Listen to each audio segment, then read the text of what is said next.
dans un mauvais milieu ou environnement. Na hii sababu ya msingi ni ya kusema tu alikuwa naishi fasi mbaya ama mazingira mbaya. Dans la mesure où c'était un peuple aux lèvres impures. Mwatua ya kusema ilikuwa ni bale bantu banakuwa na milomo ya ina safi. Et lui-même par conséquent s'est retrouvé avec des lèvres impures. Na yeye mwenyewe mkutokea ile anajikuta na yeye anakuwa na milomo ile ina safi. C'est pourquoi nous avons noté bien. Ndio kwa maana tuliandika mzuri. Et nous avons dit ceci. Na tulisema hivi. Notre milieu socio-culturel hii mazingira yetu ya ujamii na asili et économique na ya uchumi joue un grand rôle et une grande influence inakuwa nafanya kazi kubwa na kuongozewa kukubwa sur notre être, pabumuntu yetu, notre avenir, pa maisha yetu usoni, et notre devenir, na kile tutakuya, notre conduite, mwenendo yetu et notre comportement, na mifano yetu, ainsi que sur notre vision de la vie et du monde. Na vile vile pa onyo yetu ya maisha na ya dunia. Ici nous avons donné quelques exemples. Na hapa tulileta mfano mbalimbali. Que Dieu soit loué. Mungu apewe sifa. Que Dieu vous bénisse. Mungu amibariki. Je vais toucher sur le point d'aujourd'hui. Tagusa pa nukta ya leo. Éviter la compromission. Kuepuka kualabisha ile mapatano.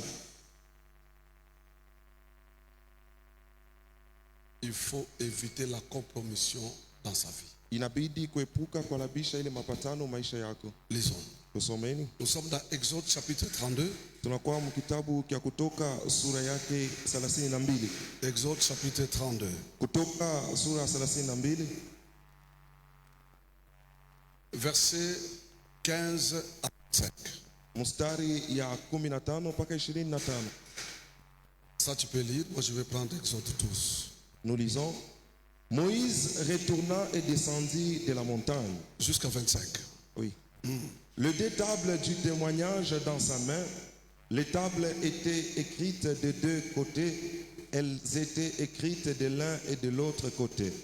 Les tables étaient l'ouvrage de Dieu et l'écriture était l'écriture de Dieu gravée sur les tables. Josué entendit la voix du peuple qui poussait des cris et il dit à Moïse, il y a un cri de guerre dans le camp. Moïse répondit, ce n'est ni un cri des vainqueurs ni un cri des vaincus.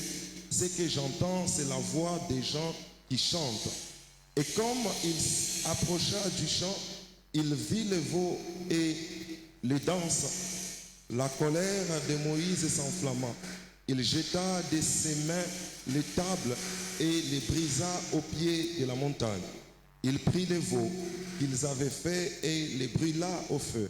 Il réduisit en poudre, répandit cette poudre à la surface de l'eau et fit boire les enfants d'Israël.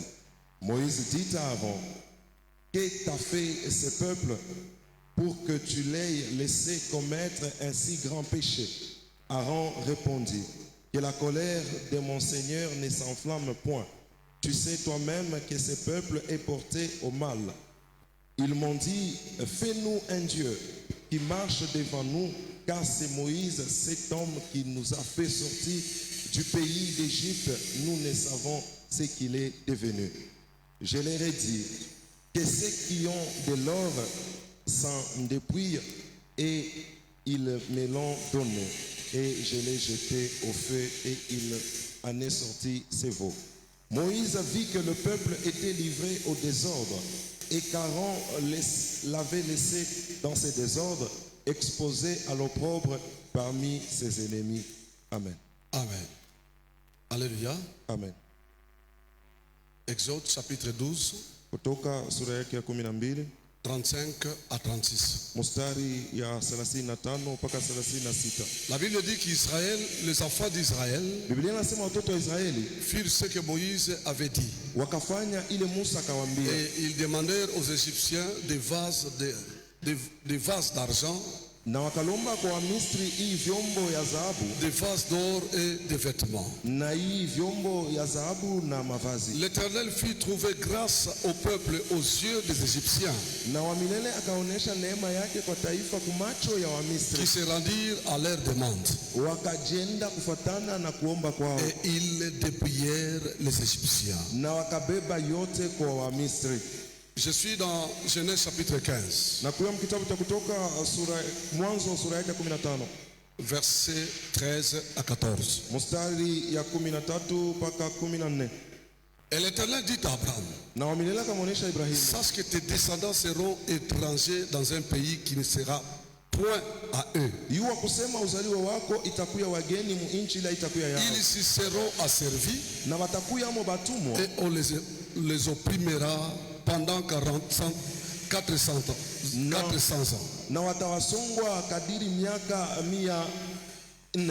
Mais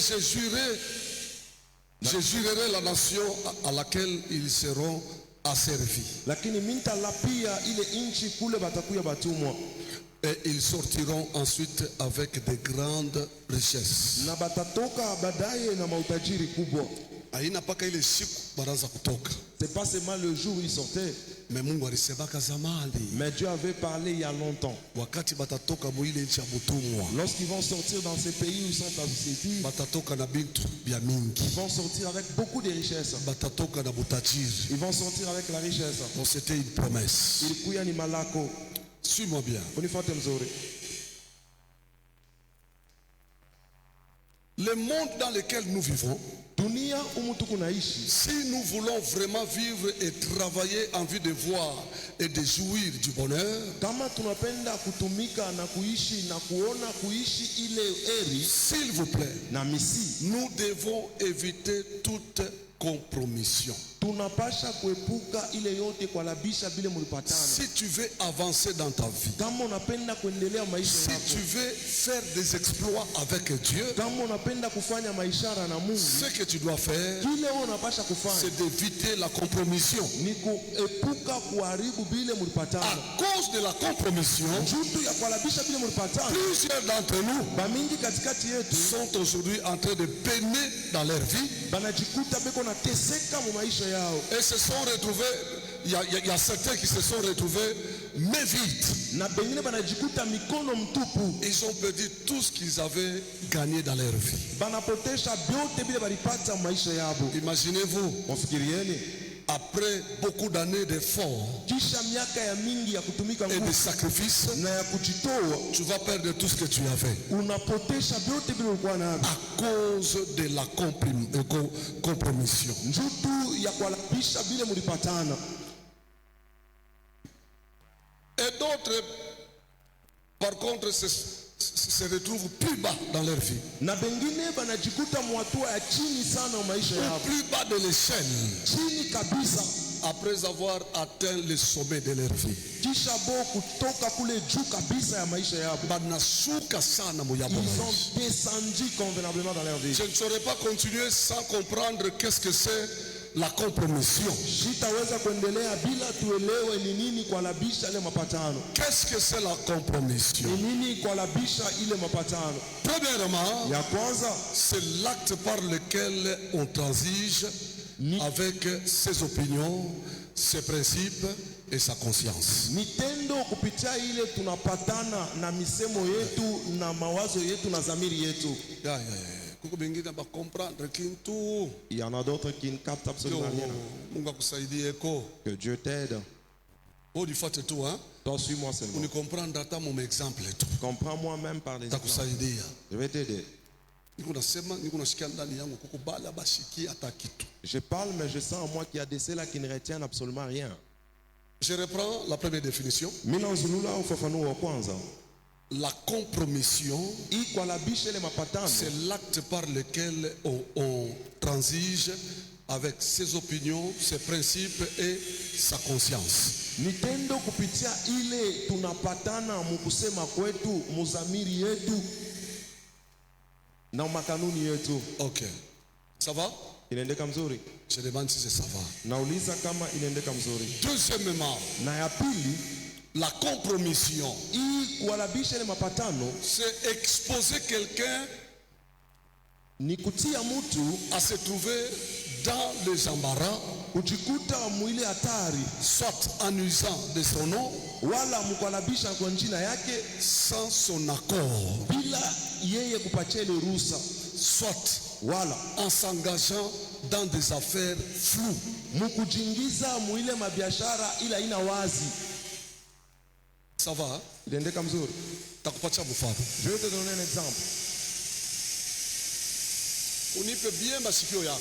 Prête-moi tes Kwa oreilles. bintu bingine haina bulozi. Il y a certaines choses, c'est pas la sorcellerie. Niwe moya. C'est toi-même. Que je reprenne. Nyanzulule. Que je parle sur quoi? Deuxième définition. Je Je reprends les deux.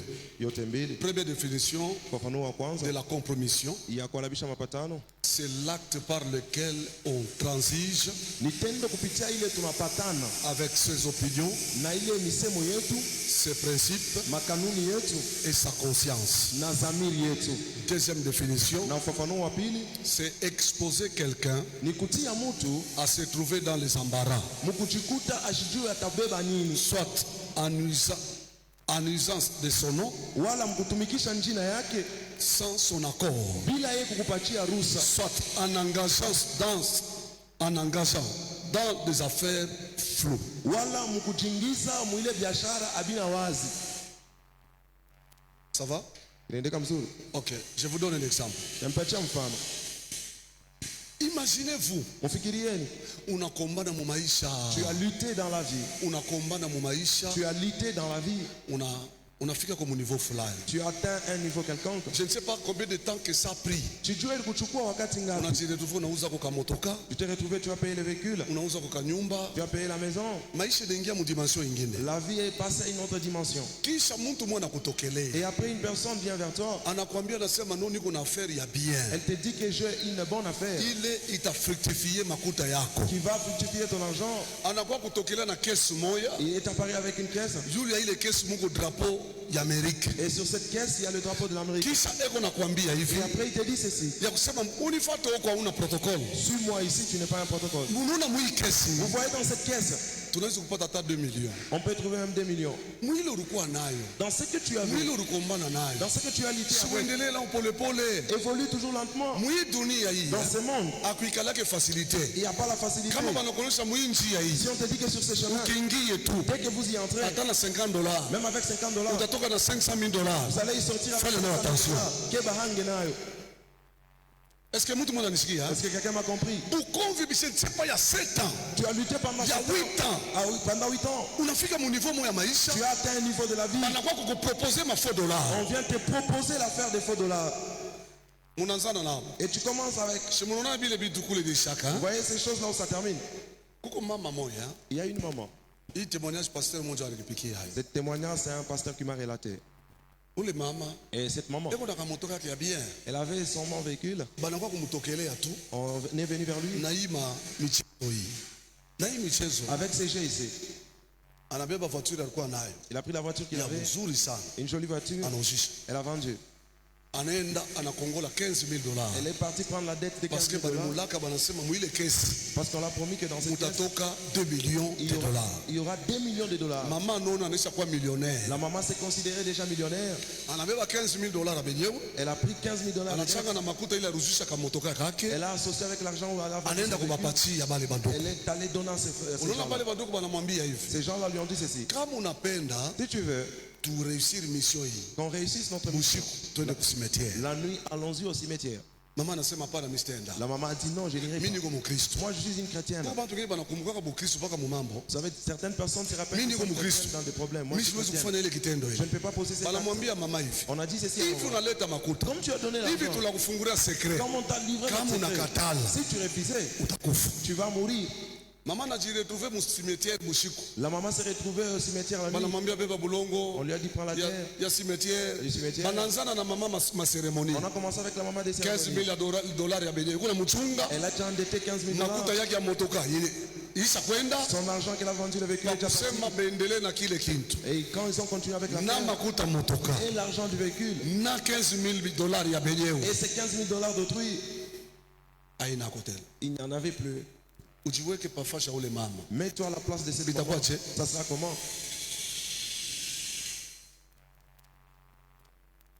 Est-ce que tout le monde comprend? Est-ce que quelqu'un a compris? Il y a des choses que tu ne peux pas faire dans ta vie. Tu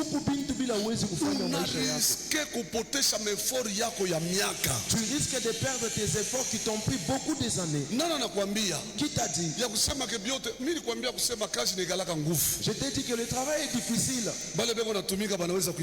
Ceux-là qui travaillent peuvent témoigner. Le travail n'a jamais été facile. Pour avoir le rendement, pour trouver les salaires, c'est pas facile. Si on commence à faire des choses qui sont faciles, tire attention. Il peut y avoir le piège du diable là-dedans. Cette maman s'est embourbée. Il faut arriver $15,000 à baigner. Elle devrait payer $15,000 de prix.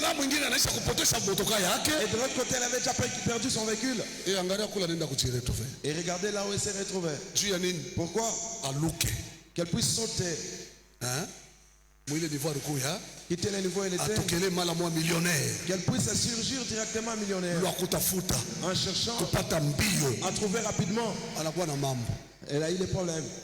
Parce que les $15,000 parce qu'avec ces $15,000 on n'aura pas pitié d'elle. Elle doit rembourser cela. C'est pourquoi j'ai dit soit si en s'engageant dans des affaires floues. C'est ça les affaires floues.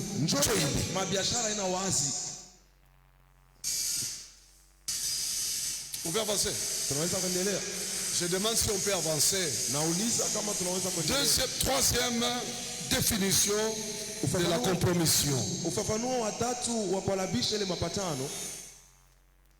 C'est l'acte de corrompre et d'empêcher le bon fonctionnement et le bon usage de quelque chose.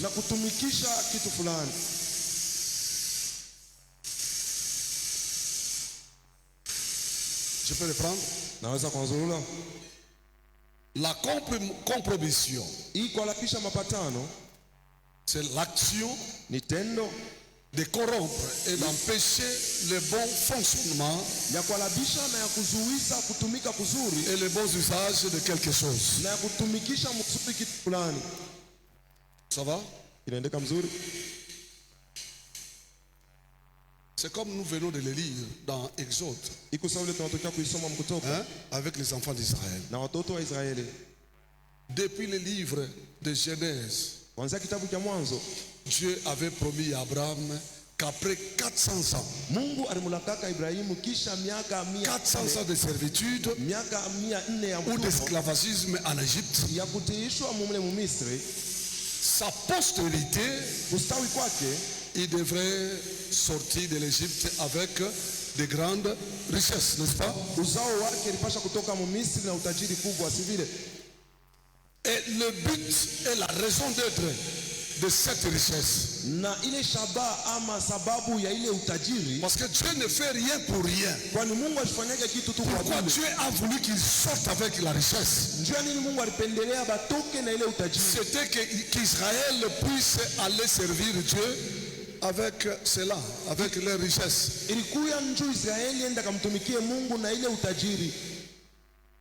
Mais ils se sont compromis dans le désert.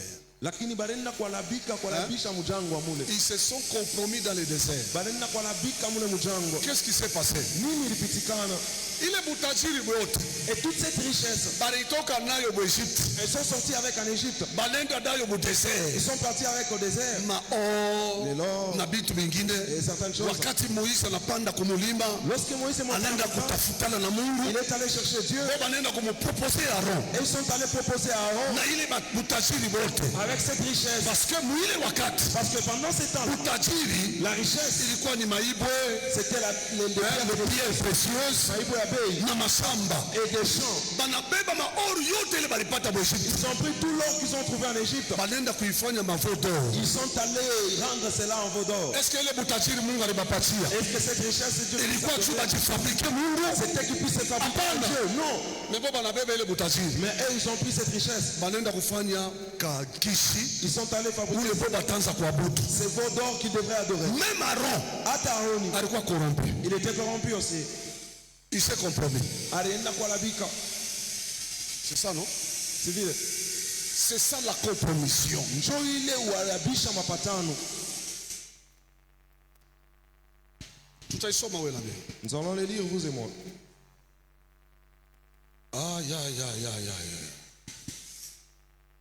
Dans le désert, Ndani ya jangwa, Israël s'est compromis. Israeli hanenda kalabika mule.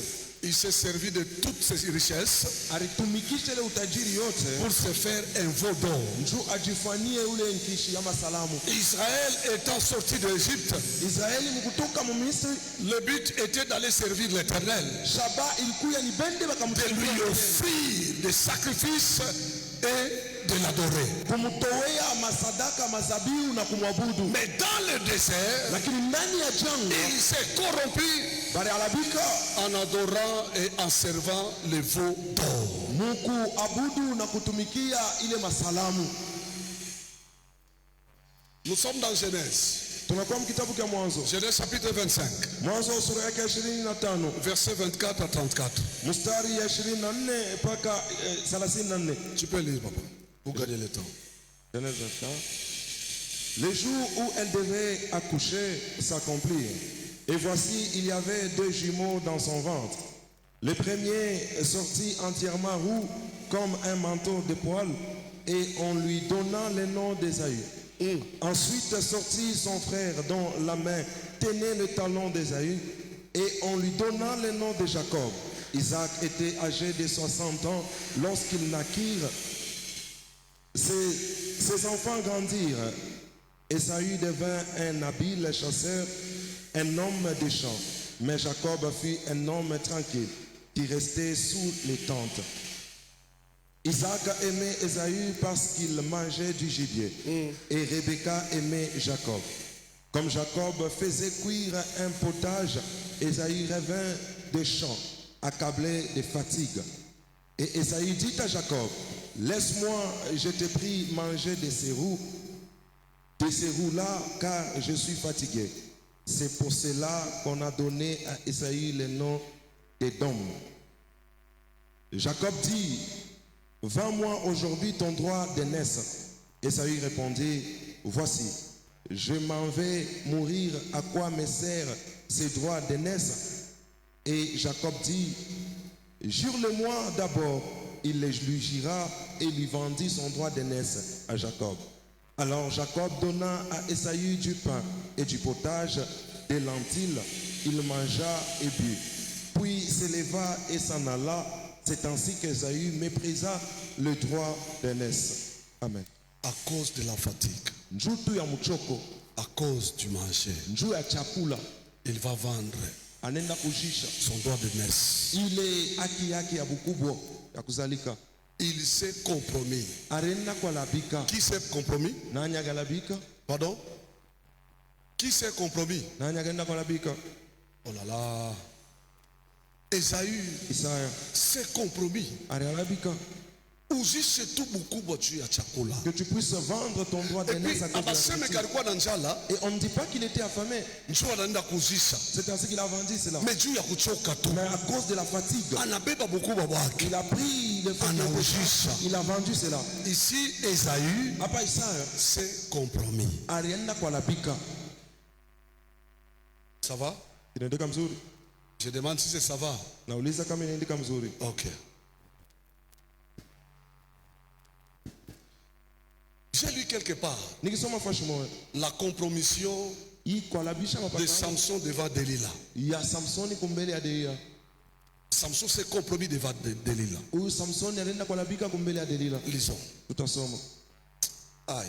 Est-ce que kanisa munasikia vitu tunafundisha? Est-ce que l'Église est en train de comprendre ce que nous enseignons? Sio njoo niko nauliza. Et je m'adresse à vous.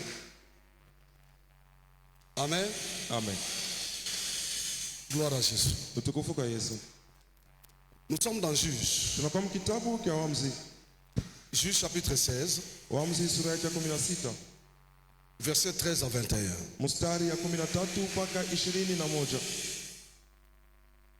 Delilah dit à Samson, Delila akamwonyesha Samsoni, jusqu'à présent tu t'es joué de moi. mpaka hapo unanichezea. Tu m'as dit des mensonges. Unaniambia vya bongo. Déclare-moi avec quoi il faut te lier. Unitangazie na nini inabidi Il tukufunge. lui dit, akamwambia, tu n'as qu'à tisser les 7 tresses de ma tête avec la chaîne du tissu. unapasha tu kushuka nywele hii mistari 7 ya mkichwa yangu na hii kamba, Et il le fixa par la cheville. na kuyafunga kule kukanyangiwa mkuu. Puis il lui dit, Kisha akamwambia, les Philistins sont sur toi, Samson. Wafilistini wanakuwa nyuma yako pa Samsoni. Et il se réveilla de son sommeil Na kalamuka mbushingishi yake, et il arracha la cheville du tissu et le tissu. akatosha kumguu yake ile nkamba. Elle lui dit, Akasema, comment peux-tu dire, namna gani unaweza je sema t'aime, unanipenda puisque ton cœur n'est pas avec moi? kwani moyo yako haina pamoja na mie? Voilà 3 fois que tu t'es joué de moi Tazama mara 3 unanichezea et tu ne m'as pas déclaré d'où vient ta grande force. na au kunyambie nguvu yako kubwa inatokea wapi? Maisha ya kubeba banamuke utakufa kawaii. La vie de prendre des filles, tu vas mourir avec. Utakufa kawaii. Tu vas mourir toi.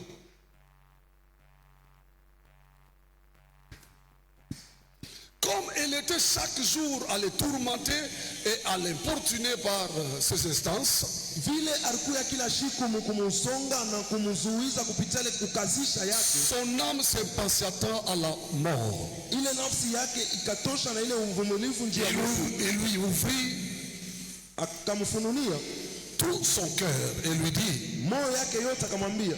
hapa tu anaanza naye, C'est là qu'il a commencé là, le problème.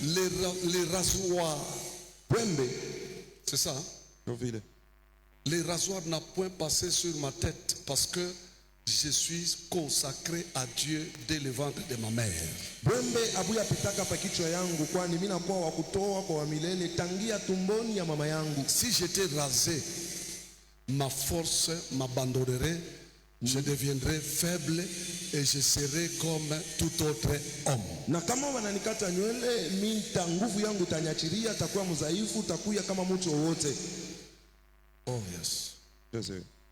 Delilah, voyant qu'il lui avait ouvert tout son cœur, Delila kaona kusema alimfungulia moyo yake yote, envoya appeler les princes plutôt des Philistins akaenda kuita watawala wa Filistina et leur fit dire, na kawaambia, montez cette fois-ci, mkuje sasa imara, car il m'a ouvert tout son cœur. kwani ananifununia roho yake Et yote. les princes des Philistins montèrent vers elle Na watawala wa Filistina wakakuya kwake et apportèrent l'argent dans leurs mains. na wakaleta fedha mikono yao, Elle endormit sur ses genoux. akalagisha pa magoti yake, Njo frère analala tu kumikulu ya dada.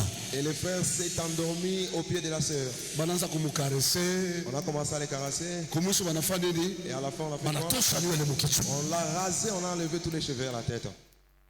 Samson s'est compromis. Samson alienda kwa la Juu ya nini? Pourquoi? Juu ya banamuke. À cause des filles ou des femmes. Mangapi maisha yabonesha kwa labika. Combien sont celles-là leur vie déjà Mangapi détruite? banakufa. Combien sont morts Banacha hii dunia. et ils ont laissé ce monde Juu ya hii maisha hii. à cause de cette vie. Amen. Amen. Alléluia. Amen. Elle endormit sur ses genoux Akalala pa magoti yake et ayant appelé un homme, na kaita mtu, elle rasa cette tresse pakakata ile de la mistari tête de Samson, yote ya kushuka nywele ya kichwa cha Samson, commença ainsi à les dompter. na akaanza hapa sasa kumvuka kama Il kumtawala, perdit sa force. akapotesha nguvu yake. Elle dit alors, Akasema sasa, les Philistins sont sur toi, Wafilistini beko pako. Samson. Samsoni Et il se réveilla de son sommeil akalamuka mbusingizi yake, et dit, akasema, je m'en tirerai comme les autres fois. mitatoka mo mitawina kama mara. Anaisha kusabu ke mukichwa nywele inako tena. Il avait déjà oublié que dans la tête il n'y avait plus les cheveux. Autrefois il avait les cheveux. Mara ilipita alikuwa na nywele.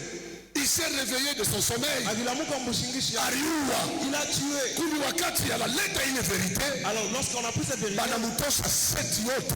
Press. on lui a levé ses tresses, Ile yote aliweka tout mukichwa. ce qu'il a placé dans la tête. Bafilisia boaba. Les Philistins sont là. Analamuka. Il s'est réveillé. Nitafanya vile nilifanya mara ingine. Je vais faire comme je l'ai fait autrefois. Apime. Il a essayé. Ngufa inako. Il n'y avait plus la force. Apime. Il a essayé. Mungu anaisha kumutoka. Dieu avait déjà quitté en lui. Angalia suite ya Samson. Regardez la suite de Samson. Il s'est compromis. Agenda kwa labika. Alléluia. Amen. Et si vous lisez le verset 21, Na kama mnasoma mstari ya 21, les Philistins se saisirent Wafilistini wakashika et lui crevèrent les yeux wakamtobola macho et les firent descendre à Gaza na wakampeleka kule kugaza et les lièrent avec des chaînes de reins. na wakamfunga na hii minyololo ya shaba. Ils tournaient la mêle dans la prison. Walikuwa wanamzungusha ndani ya ile gereza. Wanamfanya anakuwa na kichekesha. On a fait de lui un Pourquoi? juu ya nini? Parce qu'il s'est compromis. Juu alienda kualabika. Alléluia. Amen. Est-ce que quelqu'un a compris? Eti mtu mwanaelewa? Amen. Amen. Amen. Amen. Ça c'est Samson. Hii ni Samsoni. Nous voyons même les chefs du personnel Tukunaona hata huyu chef anakuwa se compromettre. en train de se compromettre Bakungisha mtu mukaji pour engager quelqu'un au travail. makuta. Tu dois donner l'argent. Huku nanguka busharati na banamuke Tu tombes dans l'impudicité juu ya kubapatia makuta. pour leur donner Et juu l'argent ya kubapatia et kazi. pour leur embaucher. Utafika kule je? Tu vas arriver à ce niveau comment? Mwe ba Kristo. Vous les chrétiens, Tunaombeaka makazi. nous prions pour les travail. Tunaliliaka Mungu mumakazi. Nous implorons Dieu pour Mais le wakati travail. tunaingia mumakazi, Mais lorsque nous entrons dans le travail, tunasabaka ke Mungu ndio alitupa kazi. nous oublions que c'est Dieu qui Na nous a donné ule le Mungu travail. anatupatia Et kazi. c'est Dieu qui nous a donné le Il faut travail. kujua namna gani ya kujikomporter mukazi Il yako. faudrait savoir de quelle manière se comporter dans ce travail. Saya ba Kristo, Nous les chrétiens, tunachana na bapagano bale tuku nakutana nabo makazi. nous sommes différents des païens que nous nous rencontrons avec. Tukunaishi mubishila. Nous vivons avec des interdits. Hatuwezi kujicompromettre On ne peut pas se juu ya kazi. à cause du travail. Ce que je dis est vrai. Ili kunasema ni ya vya kweli. Alléluia. Amen. Uanguke busharati tu na dada juu mupatie kazi. Que tu puisses tomber dans l'impudicité avec la sœur pour lui donner le Est-ce que travail. kuna calculer coût, Est-ce que vous calculez les coûts? conséquences ile inaweza kufikia? La conséquence qui peut vous arriver.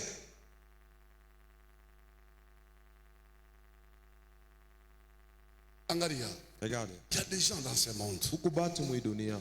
Unafunda mu mateso sana. Tu as étudié dans des souffrances terribles. Mimi niliona bantu wengine Moi je vis ana certaines na personnes. wakumulipia masomo. Elle n'a personne pour payer sa scolarité. Anaenda anapika mabriki. Elle est allée fabriquer des briques. Anapata kwa quelque Elle chose. a trouvé quelque chose. Anauza makaye Elle a acheté des cahiers. kisha analipa na Minerva. Et après elle a payé même les Minerval. Yeye anafundaka lwake paka vile. Lui il étudie comme ça. Mu mateso, Dans mu la mateso, mu mateso. souffrance. Anakombana université. Il a lutté à l'université. Kombana. Il a lutté. Mungu anafanya neema unaisha masomo. Tu as fait grâce, tu as terminé. tes Kisha études. kuisha masomo, Et après avoir terminé, les masiku études, inapita hako. après quelques jours, Kakazi kanaonekana. tu as eu l'emploi. Kesho unakuwa directeur. Et après demain, tu deviens Kisha directeur. banaanza kukuproposer way. Et après on commence à te Uingie proposer mu ça. sens occulte. Que tu puisses entrer dans des Kisha sens unaenda occultes. kuingia. Et après tu entres dedans. Hata we moya. Même vous, Kule unatokea. d'où tu es venu, Hawezi kukumbuka tu ne peux pas te rappeler de là. mateso yako yote. Toute ta souffrance, Mangaiko yako yote. tous tes tourments. Kumwisho. Et à la fin, Kuko bantu wanakuproposer il y a des gens qui te proposent uingie mu science que occulte. tu puisses adhérer dans des séances Kisha occultes. unaenda amo. Et après tu entres Unapotea. et tu es perdu.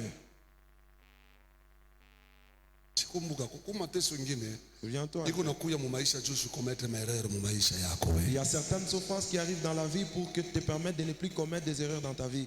Je dis amen à ta place. Nasema amina kwa fasi yako.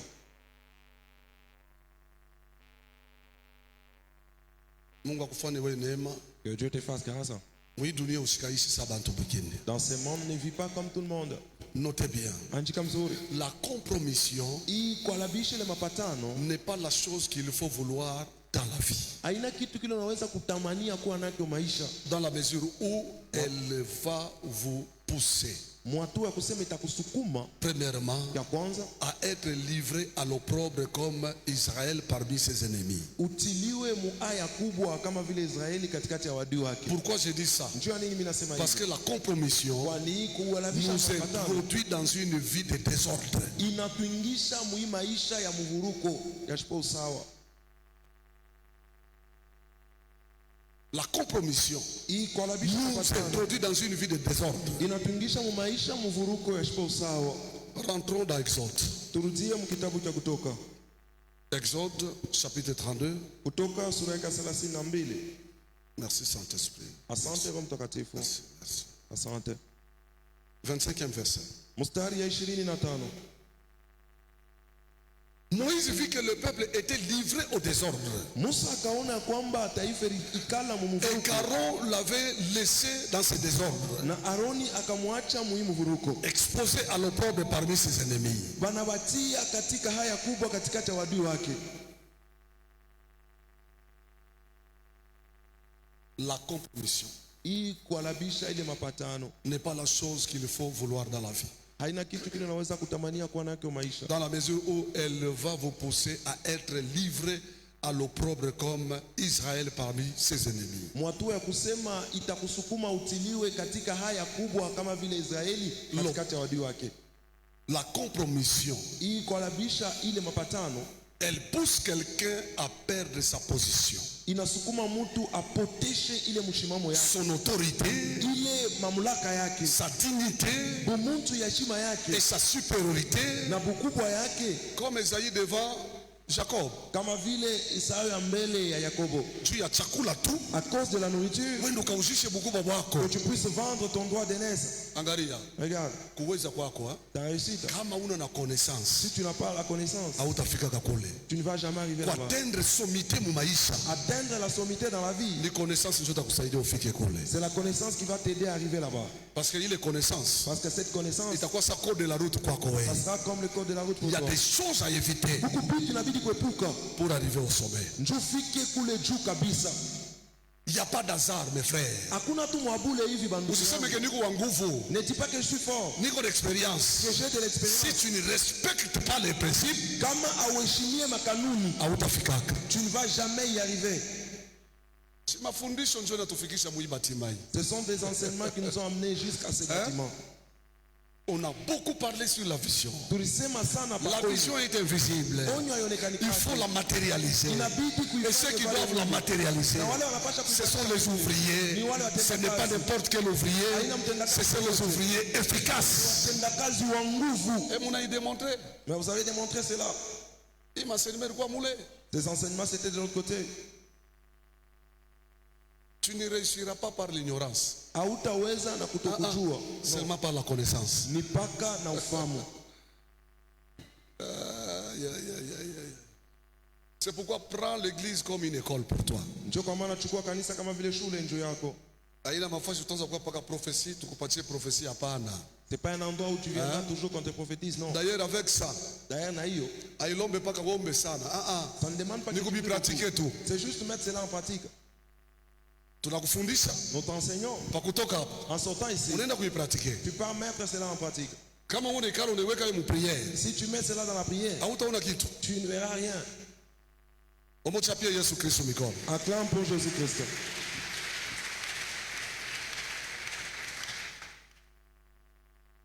Genèse. Mwanzo, C'est ça. Hein? Covid.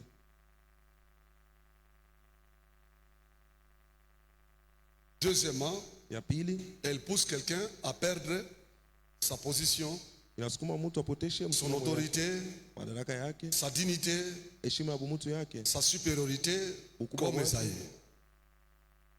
Troisièmement, Ya tatu, c'est ça. Hein? ndio vile. Troisièmement, Ya tatu, la compromission hii kualabisha mapatano est très dangereuse inakuwa ya dans la mesure où mwatu ya kusema elle expose l'homme à perdre la grâce inawe, et Dieu dans sa vie comme Samson.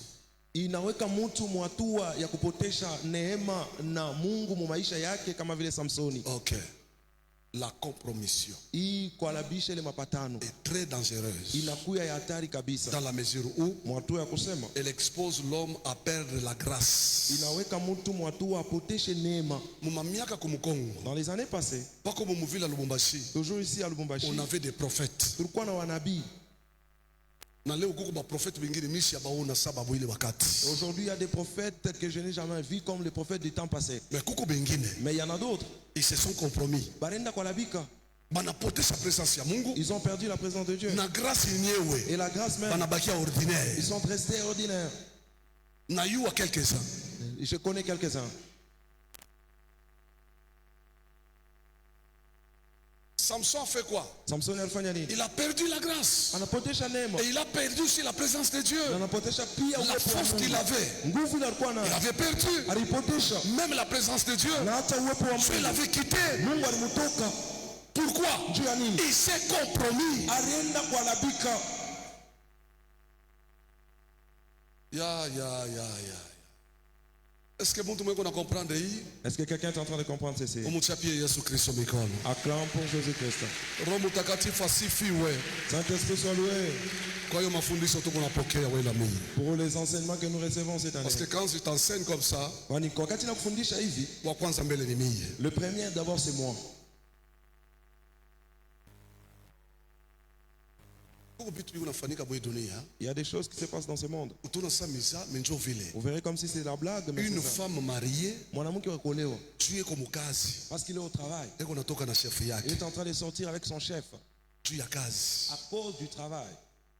Mwi siècle biko wako. Dans ce siècle présent, ça Très fréquent biko wako. kwako zaidi sana. Uko marié Tu es marié na conscience yako yote. avec toute ta Uko conscience. marié. Tu es marié, Mais tu ya kazi. mais à cause du travail, Wewe ndo katoke na chef yako. que tu puisses sortir avec ton chef. Kulokewa kwa je. Quel niveau Kisha dans son utasikia mtu cerveau. anasema na mimi nisi comprendre comment inanifikia. Et vous verrez quelqu'un en train de dire, je ne Du comprends boulot pas aussi. comment C'est la sorcellerie. ça m'est arrivé, c'est la sorcellerie. Hautayua je kuna kufikia. Comment est-ce que tu ne vas pas savoir que ça t'arrive?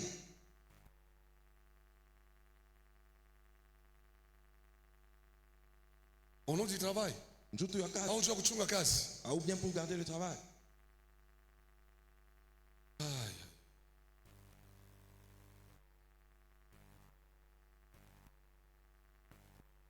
Et cette femme, une femme pareille, Na mwanamke wa hivi elle s'est compromis. anaenda kwa labika. Kila siku niko nasema Chaque jour je le dis. baraka ya kwa Mungu haipote yake. La bénédiction de Dieu ne disparaît pas. Ikipotee Dès que ça disparaît, uyue kilo ulifanya. tu dois savoir ce que tu as fait.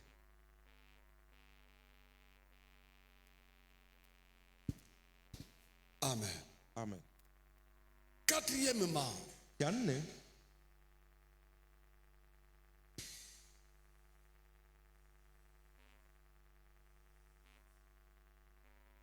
Dieu prend quelqu'un en bas Mungu anabebaka mtu chini et l'élève. na anamunyanyua. Mais la compromission Lakini uharibifu prend celui qui est en haut inachukuaka ule koyulu et le jette par terre. na anamutupa chini. Jo vile nikalaka. C'est comme ça que ça se Unaona passe. kitu kibaya mu compromission, Vous hein? voyez la mauvaise chose dans la compromission. Yo inakuwaka kwa intervenir pale mtu eko nguvu. Ça vient intervenir Hein? lorsque la personne est Pale forte. mtu eko nayo. Lorsque la personne n'a. Pale mtu anabarikiwa. Lorsque la personne elle est bénie. Pale maisha eko bien. Lorsque la vie elle est bonne. Atakutosha kule Il yule. va te faire quitter là en haut Kisha nakupika et chini. puis te jette par terre.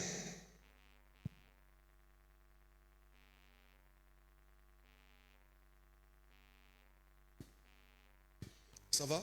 Inaendeka mzuri. On peut avancer? Tunaweza kuendelea. J'ai dit ceci. Nasema hivi. Dieu prend quelqu'un en bas Mungu anachukuaka mtu wa et chini l'élève. na anamunyanyua, Mais la compromission prend celui qui est en haut lakini uharibifu unachukua ule koyulu et le jette par terre. na inamutupa pa udongo. C'est pourquoi mon maisha kama kuna panda, C'est pourquoi dans ta vie, lorsque vitu tu vingine vas, usifanye, hein? il ne faut pas faire certaines choses. Hein? Usiguse vitu vingine maisha yako. Ne touche pas à certaines choses dans ta vie. Inaweza kukushusha pale Mungu alikulokotea, unapita pita hako. Ça peut te rabaisser, Unashuka tena kushindia pale. t'amener au plus bas niveau, plus que même au niveau où Dieu t'avait ramassé. Hii chakula iko universel. Cette nourriture, elle est universelle. Il y a 4 coins ya monde. Pour les 4 coins du monde. Nikiende kwa Japonais batasema oui et amen. Avec aux Japonais, ils diront oui. Non. Amen. Mungu abariki sana. Na Abondamment. mipenda mujina la Yesu Kristo. Je vous aime au nom de Jésus-Christ. Muniache nijipumone hivi. Laissez-moi s'époumoner de la sorte. Kama una comprendre, Si tu comprends, c'est que souci yangu ni wewe kuendelea. c'est-à-dire que mon souci, c'est que tu puisses évoluer. Mwi dunia unaona hii. Dans ce monde que tu Kuko vois, vitu vingine usifanyake. il y a certaines choses que tu Acha dois vingine jamais faire. balifanye. Laisse que les autres Wewe puissent le faire. ukifanye, Toi aussi, tu le unaweza fais. kulabisha maisha yako yote. Tu risques de détruire toute ta vie. La compromission. Hii uharibifu wa mapatano. Cinquièmement, Ya tano, c'est ça. La compromission hii uharibifu wa mapatano vient que quand tu es élevé et béni Inakuyaka paka wakati unanyanyuliwa unabarikiwa. pour te détruire et t'anéantir. Njoo ikuharibu na ikukuishe wabule. Ok. Te détruire Kukuharibu et t'anéantir. na kukukuisha wabule. Vous savez, Mnajua un chef huyu shefu est un modèle. anakuya mfano. Un chef Shefu est une référence. anakuya kiongozi kionesho, Mais tu vas te compromettre lakini unaenda kualabika par les vols, kupitia bwishi, les vols d'argent. bwishi bwa fedha Même au service. tamukaji. Chef a des galaka modèle. Le chef c'est un modèle. Chef a des galaka référence. Le chef c'est toute Parce une que référence. kile kinafikishaka mtu akwe yulu Parce que ce qui amène la personne ni en haut, conduite yake, c'est sa conduite, namna yake ya kutumika. sa façon de Mtu travailler. anakuwa La exemplaire. personne devient Mais exemplaire. kisha ufike yulu Et après que tu puisses Kwanza atteindre ce kuiba. fait, que tu commences à unase voler, compromettre. alors là tu te compromets. C'est inconcevable. Haiwezekani. Wewe wakati utaanza kupanda Bukaji, Toi lorsque tu vas commencer à monter, uyue unakuya mfano sache que tu es un modèle juu ya bantu wengine, pour d'autres personnes. unakuwa reference Tu deviens une référence juu ya bantu wengine. pour d'autres personnes. Kuko vitu vingine hawezi kuifanya. Il y a certaines choses que tu ne peux pas faire. Vingine wanaita sasa, bon non, il a détourné. Bah, invité mot volé. Ils ont évité le mot volé. Ni bwiji. C'est du vol.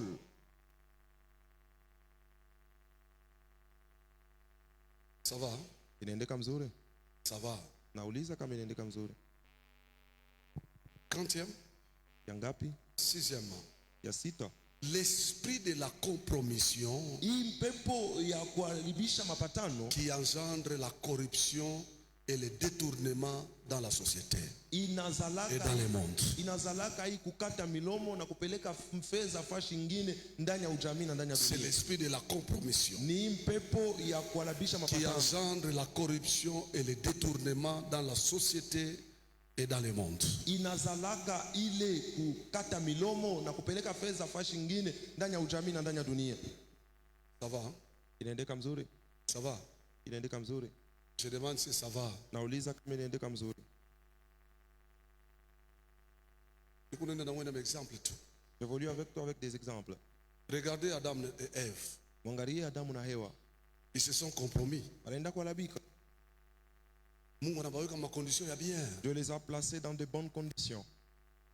Mungu asikuprevoir lufu juu yabo. Dieu n'a pas prévu la mort pour eux. Anabaweka mu condition ile Il nastahili. les a placés dans des conditions Mais favorables. anabambia hivi, Il a dit ceci. wakati wote mutakuya À hapa, tout moment que vous serez ici, amutakulaka hii tunda. vous n'allez jamais manger ces fruits.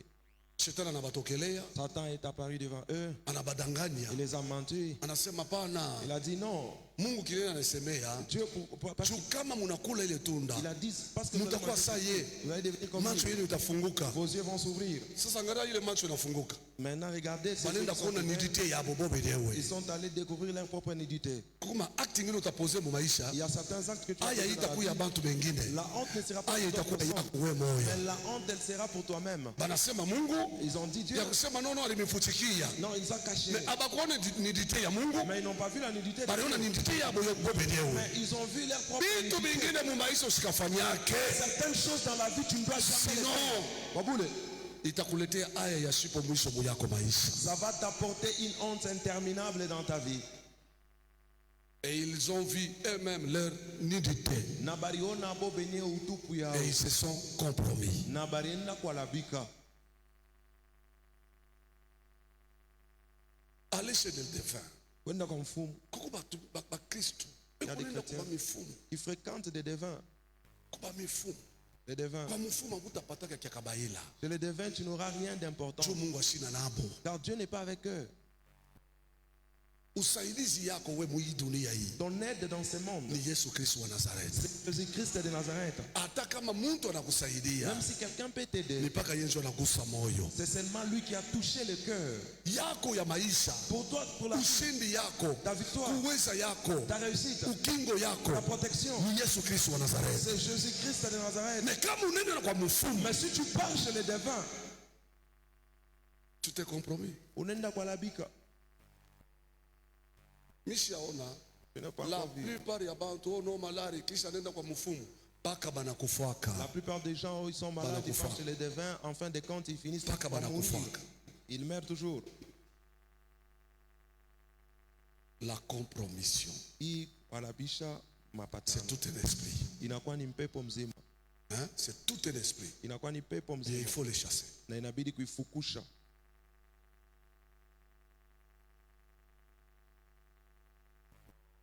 Vous savez que l'esprit de la compromission peut aussi être qualifié l'esprit de la sorcellerie. Mnajua kusema hii mpepo ya kualabisha mapatano tunaweza pia kuita hii mpepo ya buloji. L'esprit de la sorcellerie. Pepo ya buloji. Là où il y a l'esprit de la sorcellerie, Pale panakuwa mpepo ya buloji. les gens se compromettent toujours. Bantu banalabika kapaka. En d'autres termes, Mkusema kwingine, c'est la sorcellerie qui est à l'origine de la compromission. ni buloji bunakuya kuchanzo ya mtu kualabisha ile mapatano. Hii buloji sikubambe wewe. Que ce type de sorcellerie ne te touche pas Yo, toi. asisikie ile niko nasema. N'entends pas ce que je dis. Mimi nasema hii buloji sikubambe wewe. Je dis que cette sorcellerie ne te touche pas toi. Hata siku unabarikiwa, Même les jours où tu es béni, usilabiki. ne sois pas compromis. Usilabiki, Ne usilabiki. sois pas compromis. Usilabiki. Ne sois pas compromis. Haina marichesi yetu itatuingisha mfalme wa mbingu. Ce ne sont pas nos richesses qui vont nous faire entrer dans le royaume des cieux. Ni Non. obedience kwa Mungu tu. C'est juste l'obéissance envers Dieu. Tembea ndani ya mapenzi yake. Dans sa volonté. Tembea ndani ya boka bwake. Marche dans sa Fanya crainte. kila nakutakia. Fais ce qu'il veut pour toi. Usiguse muminterdit. Ne touche pas aux interdits. Utafika. Tu vas arriver.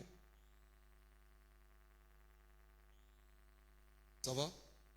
Inaendeka mzuri. Ça va. Inaendeka mzuri. Kesho tutapumzika. Demain nous allons nous reposer.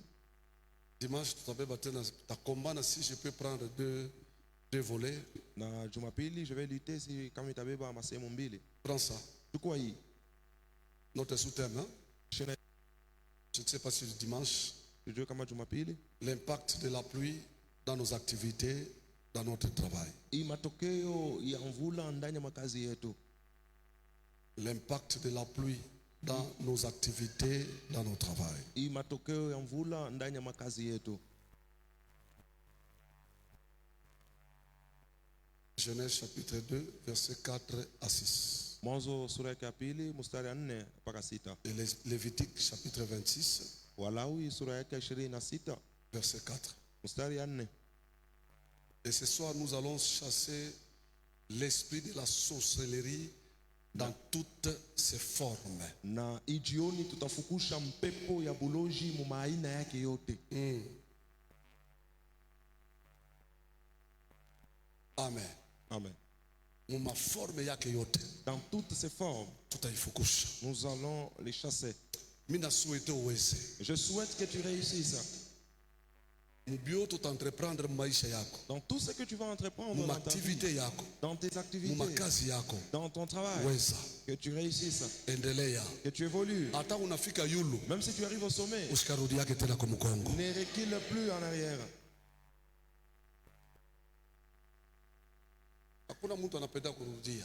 Il n'y a personne qui aime reculer. Mimi nilikomprendre Moi j'ai compris njia ile Mungu alipitisha Israeli le chemin par où Dieu a fait passer juba Israël sikarudi yake tena kwa mkongo. afin qu'il ne puisse plus jamais reculer ou retourner en Ana arrière. traverser mer rouge. Ils ont traversé la mer Rouge. Yeye ndio anafungula njia. C'est lui qui a frayé les chemins. Kisha boko tambuka. Et après les traverser, Mungu anafunga. Dieu a fermé. Pour dire Dieu a poussé. msikarudi yake. Ne retournez plus jamais. Wana traverser désert. Ils ont traversé le désert. Wanafika Jourdain. Il est arrivé au Jourdain. Anafungula. Il a frayé le chemin. Traversé. Ils ont traversé. Anafunga. Il a fermé. Msikarudi yake tena mu désert. Ne retournez plus jamais au désert. Désert Le désert, ni fasi abale bantu abashiki yake. c'est un endroit des gens qui ne comprennent Tukapo pas. nitambuka. Dès que tu traverses, Hawezi kurudia mutena. tu ne peux plus retourner en Ile ni arrière. mawazo ya Mungu. Ça, c'est la pensée de Dieu. Hawezi kurudia tena mchangwa. Tu peux rentrer dans le désert. Bakia mu maisha ya yulu. Reste dans une vie. Bakililia hapo. Reste pour du bon là-bas. Mpaka kumwisho wa maisha yako. Jusqu'à la fin de ta vie. Alléluia. Amen. Ne te compromets pas. Ushende kwa labika. Ne te compromets pas. Ushalabike. Ne te compromets pas. Ushalabike. Ne te compromets pas. Ushalabike. Sasa tutafukusha Alors nous allons chasser pepo ya bulozi l'esprit de la sorcellerie mu maforme yake yote maisha yako. dans toutes ses formes dans ta vie. Ikwachi. Que ça te laisse. Isiinfluence maisha yako. Que ça n'influence pas ta vie. Isidétruire maisha yako. Que ça ne détruise pas ta vie. Bangapi tu kunaona? Combien nous sommes en train de voir? Hauna nayo. Tu n'en as pas. Uko mtakatifu. Tu es un saint. Siku utakuwa nayo. Le jour que tu en auras, Unapanda. tu montes. Kisha unajicompromettre. Et après tu te compromets.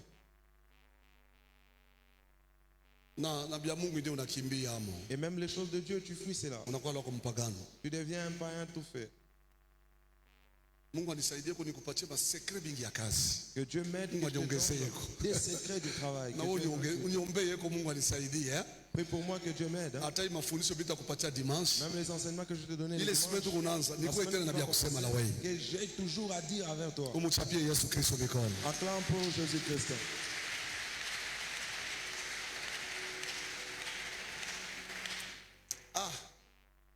Hata hivi tu kunafanya kazi ya Mungu. Même la manière dont nous faisons l'œuvre de Dieu. Chunga neema mpaka kumwisho. Garder la grâce jusqu'à la fin.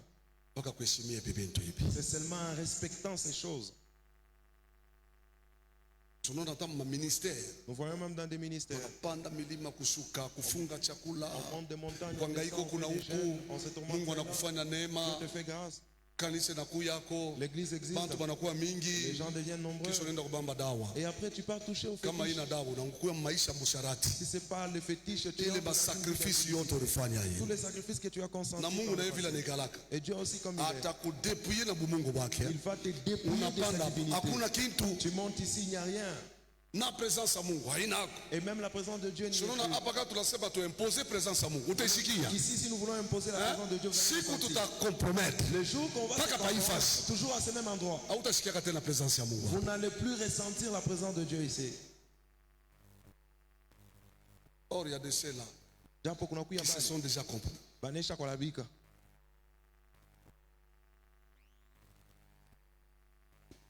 Hata base, Même ba des sœurs, frère, des frères. sisi tu kunaimba hapa. Nous qui chantons ici, Tunasikiaka ule kuna Mungu na ule sina naye. nous ressentons celui qui a Dieu et celui qui n'en a pas. Tunasikiaka. Nous ressentons cela. Kama unaisha kubikotola. Si tu as déjà Tout connu à fait, ce qui Seigneur. a pas. Amen. Bale bananzaka na Mungu C'est là qui commence avec Dieu. bila kukompromettre. Sans pour autant se compromettre. Banaanza tu. Il commence Biko seulement. naendelea tu. Il s'évolue Mpaka seulement. kumwisho Jusqu'à la fin. bila kuanguka. Sans pour autant tomber. Banachanaka na bale banangukaka banalamuka. Ils sont toujours différents de ceux-là qui tombent et qui se relèvent. Nasema amen bafasi yako. Je dis amen à ta place. Hata usema amen mimi na yeye akinasema ba malaika tuko nasema amen. Même si tu ne dis pas amen, je sais que et nous et les anges, nous sommes en train de dire amen. Umchapie Yesu Kristo mikono. Acclame pour Jésus-Christ. La présence de Dieu est là. Uwepo wa Mungu iko hapo. Il est parmi nous. Anakuya katikati yetu. Siseme jua kufurahisha. Je ne le dis pas pour te plaire. Eko hapa. Il est là ici. Parce que niko naona Car je suis en train de voir utukufu wa Mungu la gloire de Dieu inavua la bantu tano hapa. se revêtir sur 5 personnes ici. Bantu tano hapa. 5 personnes ici. Mimi naona wa kwanza, Je vois la première. mimi naona wa pili, Je vois la deuxième. mimi naona wa tatu, Je vois la troisième. mimi naona wa nne, Je vois la quatrième. mimi naona wa tano. Je vois la cinquième. Tena aba bantu Et ces gens-ci, bachunge Mungu bien. qu'elles gardent jalousement Dieu. Parce que mimi naona safari mrefu Je vois un long voyage. kufika fasi fulani. Arriver à un endroit. Beko tano hapa. Elles sont à 5 ici. Tutabaona bote. Nous allons voir toutes ces personnes ici. Bote tutabaona. Nous allons le voir. C'est pourquoi babantu bachunge Mungu mzuri. Pourquoi que ces personnes Bachunge gardent Mungu mzuri. qu'elles gardent jalousement Dieu. Tena mara mingi Et plusieurs fois, Mungu anazungumzaka nabo. Dieu parle avec eux. Aba bantu hapa. Ces gens-ci. Unasikia alama ya nguvu hapa niko nasema. Je sens un signe terrible pendant que je parle ici. Nitaona bote basenga hapa. Je vais voir toutes les 5 personnes ici. Baba tusaidie. Père, aide-nous. Hii alama ifanyike kwa haraka. Que ce signe s'opère rapidement. Paka vimi isini mimi naona mkiroho Tel que je vis ce signe en esprit, ifanyike maisha bako watoto. que ça se passe ainsi dans la vie de tes enfants. Huyu watatu La troisième ici, kuko alama ya nguvu sana. il y a un signe qui est fort, Iko namfikia pale huko. qui lui arrive de là où il est. Hata kama kuna teswa, Même si tu souffres, teswa naye. souffre avec lui. Anakujua. Il te connaît. Kila siku anakuitaka majina yako. Toujours il t'appelle par ton nom. Asia kuacha vile kuna wazia. Il ne t'a pas encore abandonné. Eko pamoja na wewe. Il est avec toi. Eko na kukombania. Il combat pour toi. Asikwambie yake hata bila nafanyaka. Il ne te dit même pas ce qu'il fait. Asikwambie yeye. Il ne te dit pas ça. Na protokoli mtusaidie s'il vous plaît. Prenez de nous s'il vous plaît. Kama unatokela spectateur, Si tu deviens spectateur, c'est ton affaire. kama unasopelea hii Si fasi, tu es habitué à cette affaire, c'est toi-même. mais sio tunaingia mu presence yake. Mais nous nous entrons dans sa présence.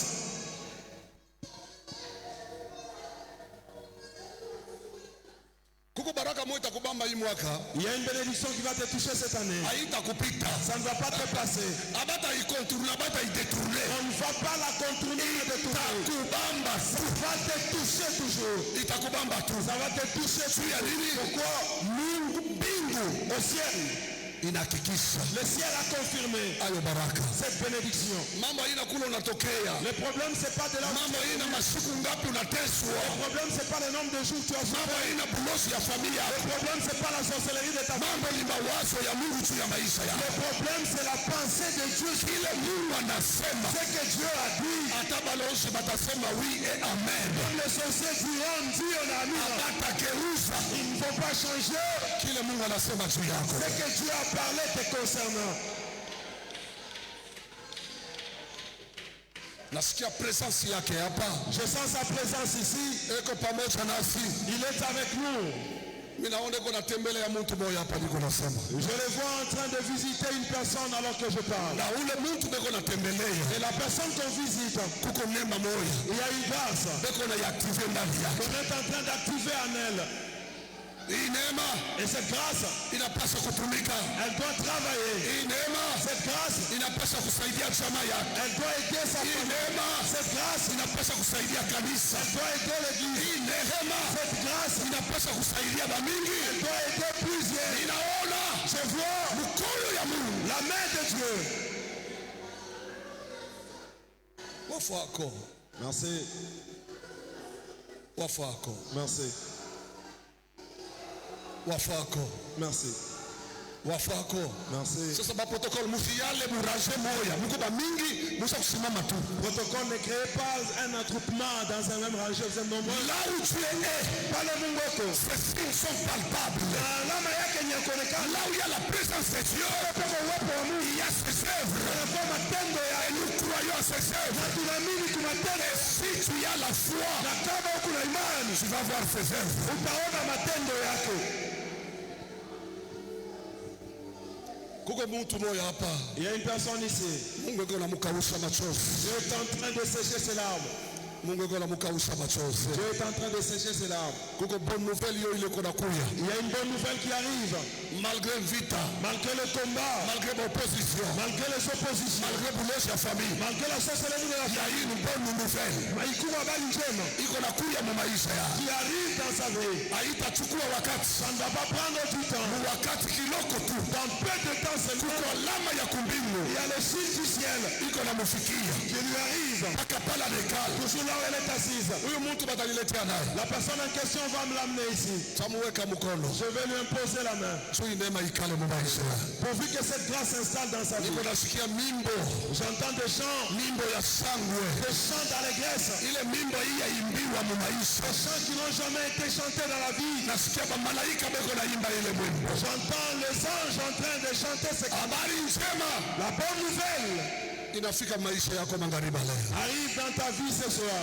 Mungu wa kugeuza vibaya mu vizuri Le Dieu qui change le mal en bien anaweza kuingia mu yako maisha. est déjà entré dans ta vie. Mungu wa kubadilisha maidentite ya bantu Le Dieu qui change les identités des gens anaweza kuingia mu yako maisha. est déjà entré dans ta vie. Mungu wa kukausha machozi Le Dieu qui sèche les larmes anaweza kuingia mu yako maisha. est entré dans ta vie. Il est déjà présent dans ta vie. Et quoi pour maisha ya? Il est là. Et quoi pour? Il est là. Et quoi pour? Il est là. Et quoi pour? Il y a quelque chose qui se passe maintenant. Kuku kitu kunapitikana hapa sasa. Bengine beko distrait. Les autres sont distraits. Mimi naona bengine banaweza kuingia. Je vois les autres qui sont déjà entrés. Kuko alama moja nguvu iko nafanyika Il y hapa. a un signe fort qui se fait Kwa wale ici. beko tayari. À ceux-là qui sont disposés. Kuko alama ya nguvu iko Il y nafanyika. a un signe fort qui s'opère. Kuko alama ya nguvu iko nafanyika. Il y a un signe fort qui Beko s'opère. hapa. Ils sont ici. Beko hapa. Ils sont ici. Beko hapa. Ils sont ici. Beko hapa. Ils sont ici. Hakika beko hapa. Certainement ils sont ici. Il y a quelque chose de terrible Kuku kitu ajabu iko nafanyika hapa. qui s'opère ici. Eko wapi Bwana? Eko wapi? Il est où, Seigneur? Unikamatie naye Bwana, unikamatie. C'est pour moi, Seigneur. Na hii masiku alikuwa na susi sana ya maisha. Et ces derniers jours, il avait beaucoup de soucis pour sa vie. Alikuwa na susi sana maisha yake. Il avait beaucoup de soucis pour sa vie. Anapenda kukuonesha. Je veux te montrer kwamba si ya kuacha. qu'il n'est pas encore abandonné. Eko pamoja na wewe. Il est avec toi. Malgré ma réalité. Malgré les réalités. Malgré pile kunaishi. Je sais que tu vis. Eko pamoja na wewe. Il est avec toi. Eko pamoja na chama Il yako. est avec ta famille. Eko pamoja. Hosanna. Il est avec toi. Merci Saint-Esprit, merci. Asante Roho Mtakatifu, asante. Merci Saint-Esprit. Asante Roho Mtakatifu. Merci Saint-Esprit, merci. Asante Roho Mtakatifu, asante. Mungu wa ubashande. Le Dieu des veuves. Mungu wa orphelin. Mungu, le Dieu des orphelins. Eko hapa magharibi ya leo. Il est là ce soir. Eko hapa magharibi ya leo. Il est là ce soir. Mungu wa bakutupiwa. Le Dieu des abandonnés. Mungu wa bakuachiliwa. Le Dieu des rejetés. Eko hapa magharibi ya leo. Il est là ce soir. Ulikuwa na ria Tu plairais ya kusema sina na sekuru. pour dire que je n'ai pas de Sekuru yako haina mtu wa mtulia. secours, n'est pas de quelqu'un de Ni Yesu Kristo wa Nazareti. C'est Jésus-Christ de Nazareth. Yesu Kristo wa Nazareti. Jésus-Christ de Nazareth. Yesu Kristo wa Nazareti. C'est Jésus-Christ de Nazareth. Alléluia. Merci. Kata kwanza muziki. Arrêtez d'abord avec la musique. Niko naona Je vois tumbo moyo iko natunziwa hapa. un ventre en train d'être guéri ici. Tumbo moyo iko natunziwa hapa. Un ventre en train d'être guéri ici. Hautakutana na babetsa. Tu ne vas pas rencontrer de médecins. Les médecins par excellence. Munganga bora. Jésus de Nazareth. Yesu Kristo wa Nazareti. Yanakuya kukutunza wewe. Il vient pour te guérir toi. Ila alama ilikuwa mtumbo yako. Le signe qui était dans ton ventre. Magharibi ya leo iko natoka. Ce soir ça quitte. Magharibi ya leo iko natoka. Ce soir ça quitte. Jina la Yesu Kristo wa Nazareti. Nom de Jésus-Christ de Nazareth. Mpaka vile baliingisha mtumbo. Ils ont introduit cela dans le ventre. Mpaka vile iko nakuacha. C'est comme ça que ça te laisse. Elle n'est pas la seule. Shida ya moyo. Elle n'est pas la seule. Kuko tena mwingine hapa. Il y a encore une autre personne ici. Baba iko wapi? Père, où est-elle? Hii tumbo itunziwe. Que ce ventre soit guéri. Hii tumbo itunziwe. Que ce ventre soit guéri. Hii tumbo itunziwe. Que ce ventre soit guéri. Alama ya matunzo Le signe de la guérison iko naingia tena kwa mtu mwingine hapa. entre encore à une autre personne. Iko wapi? Où est-elle? Ile pepo mwache. Que cet esprit la laisse. Ile pepo toke ndani. Que cet esprit quitte en elle. Ile pepo shimike ndani. Que cet esprit s'efface en toi. Imwache magharibi leo. Que ça te laisse ce soir. Imwache hapa Que sasa. ça la laisse maintenant. Mbingu inaniambia Le ciel me dit, hautakutana na médecin tu ne vas pas rencontrer des médecins juu ya ile alama ile. pour ce signe. Ile uwezo iko na kuacha. Cette puissance te laisse. Hii alama iko na kuacha. Ce signe te laisse. Katika jina la Yesu Kristo. Au nom de Jésus-Christ. Abata pasua tumbo yako. On ne va pas opérer ton ventre. Abata fungula tumbo yako. On ne va pas ouvrir ton ventre. Funguliwa pale huko. Sois délivré de là où tu es. Hapa sasa. Maintenant. Funguliwa pale huko. Sois délivré là où tu es. Hii alama ikuache wewe. Que ce signe te laisse. Ikuache tena. Que ça te laisse encore. Ikuache tena. Que ça te laisse encore. Ikuache mara tena. Que ça te laisse encore une fois. Ikuache mu jina la Yesu Kristo. Que ça te laisse au nom de Jésus. Ikuache mara tena. Que ça te laisse encore. Ikuache. Que ça te laisse. Hii tumbo itunziwe. Que ce ventre soit guéri. Hii tumbo itunziwe. Que ce ventre soit guéri. Usiombe. Toi ne prie pas. Usiombe, usiombe. Ne prie pas. Usiombe. Ne prie pas. Alama itaanza na kuko alama moja itaanza na mtu mmoja hapa. Il y a un signe qui va commencer avec une personne ici. Atasikia kutapika pale eko. Il va sentir l'envie de vomir là où elle est. Atasikia kutapika pale eko. Elle va sentir l'envie de vomir là où elle est. Mumubambe ule nguvu mumweke chini. Saisissez-la fortement, mettez-la par terre. Atasikia kutapika. Va sentir cette envie de vomir. Tena padiko nasema Et alors que je parle, inaanza na ça commence avec elle. atasikia kutapika. Elle va sentir l'envie de vomir. Wakati alama itaanza Et lorsque ce signe va commencer, njo kutakuwa signe ya pili. c'est là qu'il y aura maintenant le deuxième signe. Njo kutakuwa alama ya pili. C'est là qu'il y aura le deuxième signe. Yes. Dio. Iko nafanyika kwa nguvu Ça se passe na fortement kwa nguvu sana. et très fortement. Wakati kunasikia alama usifunge parce que utatapika tu. Lorsque tu vas sentir ces signes, Utatapika tu. ne bloque pas parce que tu vas finir par vomir toujours. Utatapika tu. Tu vas finir par vomir. Ayo kutapika. Et ces vomissures, Kuko mambo mingi il y a beaucoup de choses iko nafanyika. qui s'opèrent.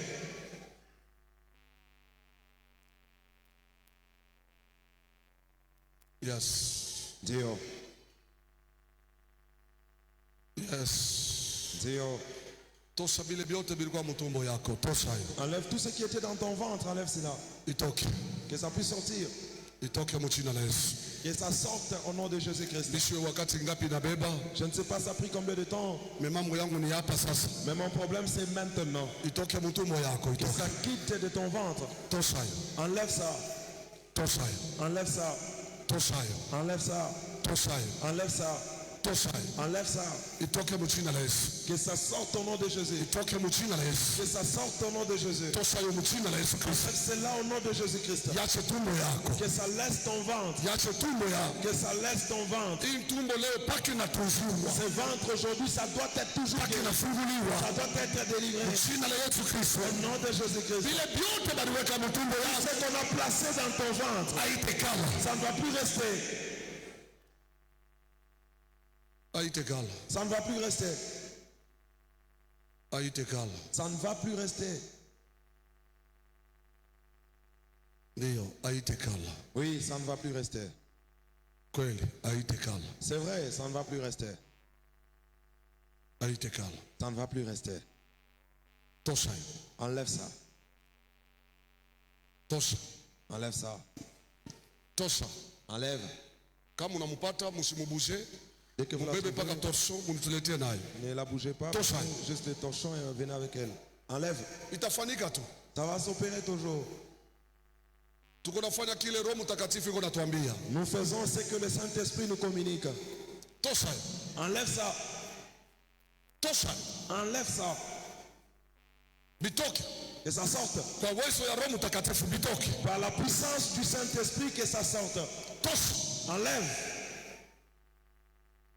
Tosha hiyo. Enlève ça. Yanza kupanda na kutoka. Que ça monte et que ça sorte. Yote likala ndani ya mwili. Tout ce qui s'est installé dans le corps, Likala mtumbo yako. ça s'est installé dans ton ventre. Itoke hapa sasa. Que ça sorte maintenant. Yanza kutoka. Que ça commence à sortir. Jina la Yesu Kristo. Au nom de Jésus-Christ. Tosha hiyo. Enlève ça. Ninapenda nione hii ufungulivu hii. J'aimerais voir cette délivrance. Nione hii alama hii. J'aimerais voir ces signes. Wakati nenea. Le temps est arrivé. Kweli wakati nenea. C'est vrai, le temps est arrivé. Yo ile iko natoka. Ça est là en train de sortir. Yo ile iko natoka. Ça est là en train de sortir. Beko kadiri tatu hapa. Ils sont presque 3 ici. Tatu au nne. 3 ou 4 ici. Katikati yetu hapa. Au milieu de nous ici. Batatapika tu. Elles vont toujours vomir. Batatosha hiyo. Elles vont enlever ça. Hii alama itaonekana kama mpofu. Ce signe va se manifester avec de la mousse. Na kama Mungu anakufungula macho, Mais dès que Dieu t'ouvre les yeux, njoo unaweza kuona kile bali bafanya. c'est là que tu verras ce qu'on les a fait. Tosha hiyo. Enlève ça. Tosha hiyo, tosha. Enlève ça, enlève. Tosha, tosha hiyo, tosha. Enlève ça, enlève. Kwa uwezo wa Roho Mtakatifu, tosha hiyo. Par la puissance du Saint-Esprit, enlève ça. Tosha hiyo. Enlève ça. Tosha. Enlève. Jina la Yesu Kristo, tosha. Au nom de Jésus-Christ, enlève. Tosha hiyo. Enlève ça.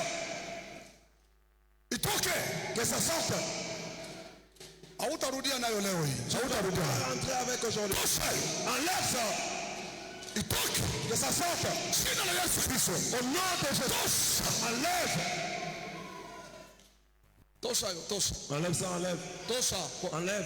Tosha kwa nguvu, tosha. Enlève fortement. Tosha, tosha. Enlève, enlève. Alama nilikuwa nachunga yo inaanza kufanyika sasa. Les signes que j'attendais commencent à s'opérer maintenant. Inaanza kufanyika kwa nguvu. Ça commence à s'opérer fortement.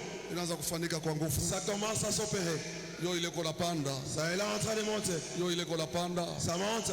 Yo ile iko napanda. Ça monte. Yo ile iko napanda. Ça monte. Yo ile iko napanda. Ça monte. Yo ile iko napanda. Ça monte. Panda na kutoka. Monte et sort. Jina la Yesu Kristo. Au nom de Jésus-Christ. Tosha hiyo. Enlève ça. Tosha hiyo. Enlève ça. Tosha mjina la Yesu. Enlève ça au nom de Jésus. Tosha mjina la Yesu Kristo. Enlève au nom de Jésus-Christ. Ile michezo bali kufanya. Les jeux qu'on t'a fait, Tuko naheshimisha leo mjina la Yesu Kristo. nous effaçons cela aujourd'hui au nom de Jésus-Christ. Na iko nashimika mjina la Yesu Et Kristo. ça s'efface au nom de Jésus-Christ. Tosha, tosha, tosha. Enlève ça, enlève. Tosha, tosha, tosha. Enlève, enlève. Est-ce que munaweza kumunyangula mwende naye bamwombeye s'il vous plaît? Transportez-la, qu'on puisse prier pour elle. Tosha yo, tosha. Enlève ça, enlève. Paka pale pa kichwa nikala. Toujours à la chaise où tu es assis. Kazi ya Roho Mtakatifu ifanyike. Que l'œuvre du Saint-Esprit s'opère. Yote baliweka mtumbo yako. Tout ce qu'on a placé dans ton ventre, Haite kalamu. ça ne va plus y rester. Magharibi leo iko na kuacha. Ce soir, ça te laisse. Iko natoka mtumbo yako. Ça quitte ton ventre. Na alama yote ya operation Et tout signe de l'opération, haitafanyika. ça ne va pas s'opérer. Ça Haitaonekana. ne va pas se manifester. Merci Jésus. Asante Yesu. Merci. Asante. Merci. Asante. Merci. Asante. Merci. Asante. Mwangalie busu makutano. Veillez très bien dans l'assemblée. Kwa alama moja nguvu iko nafanyika hapa. Il y a un signe terrible qui s'opère ici. Katikati ya babanesha kuikala. Au milieu de ceux-là qui sont passés. Un signe terrible. Nguvu sana. Un signe qui est terrible. Alama ya nguvu sana. Un Iko signe nafanyika. terrible qui s'opère. Kweli. C'est vrai. Iko nafanyika. Ça s'opère. Katikati ya babanesha kuikala. Au milieu de ceux-là qui sont assis. Kwa alama ya nguvu iko nafanyika. Il y a un signe terrible qui s'opère.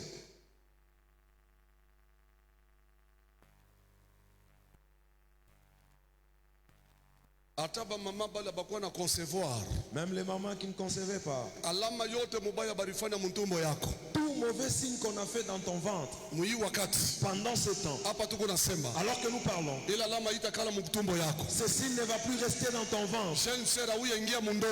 Jeune sœur, tu n'es pas encore mariée, Mebanesha kukupika sterilité. mais on t'a déjà imposé la stérilité Huyu ajua. sans que tu le saches. Hapa niko nasema. Alors que je parle, Haitekala mtumbo ça ne yako. va plus rester dans ton ventre. Kibaya kyote barifanya. Tout mal qu'on a fait, Mtumbo yako wewe. ton ventre, Haitaonekana tena. ça ne va plus se manifester. Kazi ya Roho Mtakatifu iko nafanyika. L'œuvre du Saint-Esprit s'opère Hii alama iko natoka mtumbo yako. et ce signe quitte dans ton ventre. Jina la Yesu Kristo wa Nazareti. Au nom de Jésus-Christ de Nazareth. Alama moja iko nafanyika hapa niko naona. Il y a un signe qui s'opère ici que je suis en train de voir. Niko napenda nitambuke niko najirudisha tu. Je vais Merci sur Jésus. cette étape, mais on me retourne toujours. Merci Saint-Esprit, merci. Asante Roho Mtakatifu.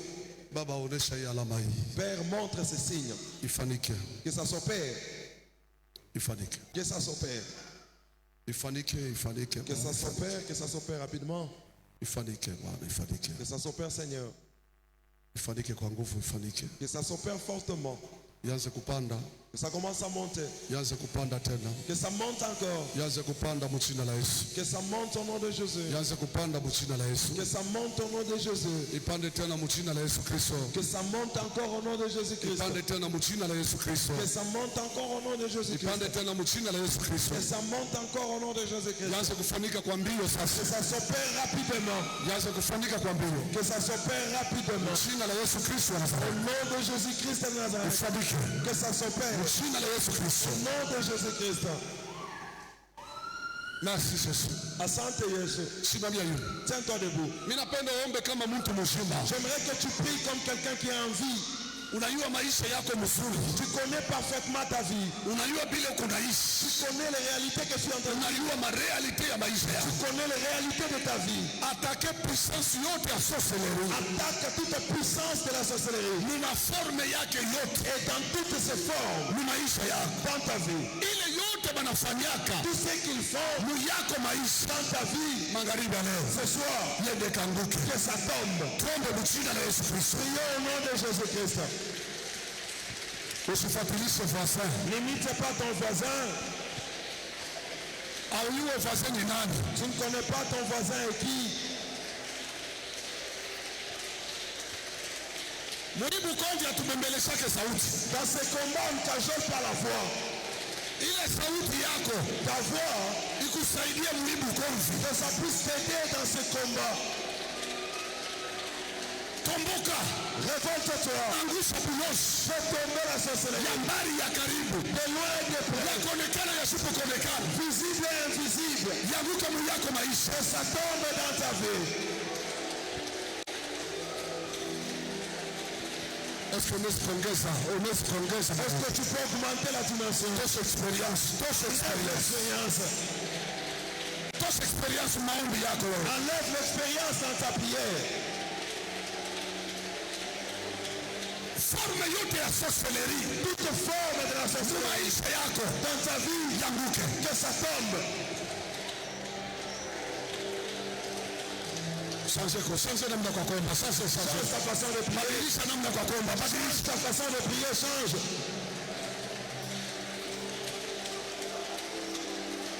Tosha expérience maombi. Enlève l'expérience dans la prière.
Écoute, kama ukalake nguvu, si tu n'es pas fort, ni mu communion fraternelle ndio unaweza kuwa nguvu. c'est dans la communion fraternelle que tu peux être fort. Banguvu mpembeni yako, Les forts à côté de toi, itakusaidia na wewe kuwa nguvu. ils vont t'aider à devenir aussi fort. Mimi napenda uombe bien. J'aimerais que tu pries très bien. Hii année, Cette année, usibakie mu maslogan. ne reste pas seulement avec des Mais slogans. réaliser quelque chose mu yako Tu maisha. vas réaliser quelque chose dans ta vie. Kukuye un plus yule maisha yako. Qui ait un plus dans ta vie. Mais kusikue kile kitapenda kukuzuiza. Mais qu'il n'y ait pas quelque chose qui va chercher à Kusikue t'empêcher. kile kitapenda kukudestabiliser. Qu'il n'y ait pas quelque chose qui va chercher à te déstabiliser. Kusikue kile kitapenda kuweka barrière mu njia yako. Qu'il n'y ait pas quelque chose qui va chercher à ériger une barrière dans ta vie. Pourquoi utamwambia Mungu C'est pourquoi tu diras à Dieu, yote ya kupenda kunidestabiliser tout ce qui est là en train de chercher à me déstabiliser, yanguke mu yangu maisha ya mwaka que hii. ça tombe dans ma vie cette année.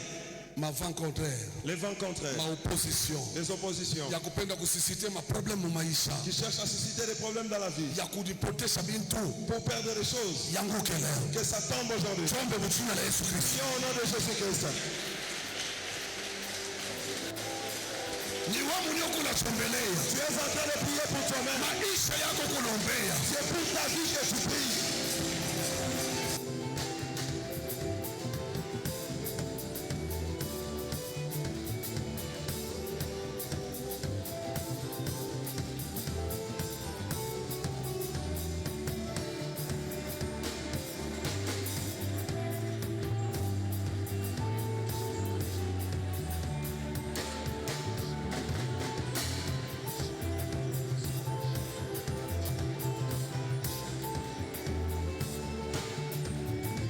Tuka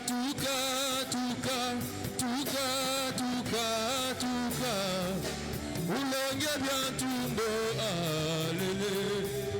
Oulonge bien tumbo, alele. Yabele sawabu komo, alele. Yabele sa shakapanga, alele. Unda peba misongo, alele. Unda peba misongo, alele. Yabele sawabu komo, alele. Yabele sawabu komo, alele. Yabele sa shakapanga, yolele. Yabele sa shakapanga, alele. Atata wa majese Ivwana Bilombelo yamia Bilombelo yamio Atata wa milesa Ivwana Bilombelo yamio Bilombelo yamio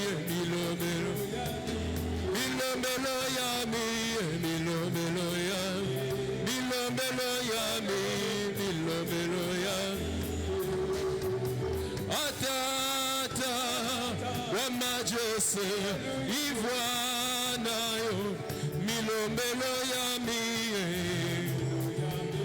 milombelo yami milombelo yabelesa shagapanga yo milombelo yami milombelo yami milombelo tuka ulonge bya tumbo yo milombelo yami milombelo yami milombelo yabelesa wa mule yo milombelo yami milombelo yami milombelo yabelesa wa bukomo yo milombelo yami milombelo yami milombelo abelesa shagapanga milombelo yami bukomo mubia kulonga milombelo yami belesa shagapanga yo milombelo yami tuka ulonge bya tumbo yo milombelo yami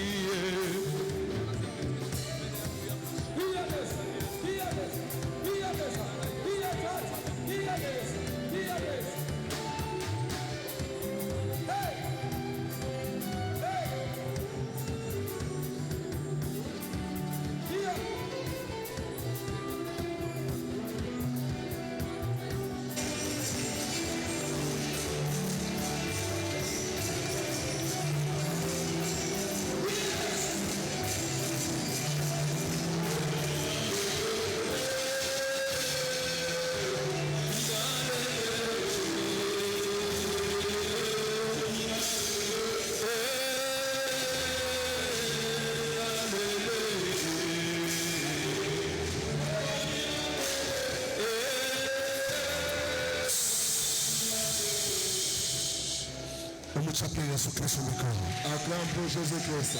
Tunaweza kukala. On peut s'asseoir. Mungu akubariki sana. Que Dieu te bénisse abondamment. Pepea mkono juu ya utukufu wa Mungu. Balance la main pour la gloire de Dieu. Pepea, pepea, pepea, Balance, pepea. balance. Pepea, pepea. Balance la main. Ubarikiwe mjina la Yesu. Soyez bénis au nom de Jésus. Amen. Amen. Alléluia. Amen. Nikolona mtu moja hapa. Je suis en train de voir une personne ici. Beko nakata mankamba kumikono. On est en train de couper des liens aux mains. Beko nakata mankamba kumikolo. On est en train de couper des liens aux pieds. Mikono ni alama ya kazi. Le main, c'est le signe du travail. Ninaona kambe na katika. Je vois les liens être coupés. Naona kambe na katika. Je vois les liens être coupés.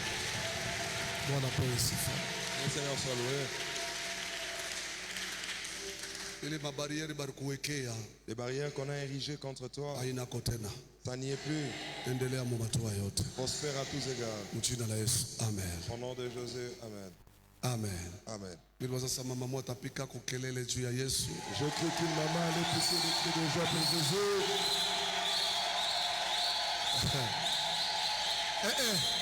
Mubikelekele yako muko habari njema. Dans tes clameurs, il y a la bonne nouvelle. Mubikelekele yako muko ufungulivu. Dans tes clameurs, il y a la délivrance.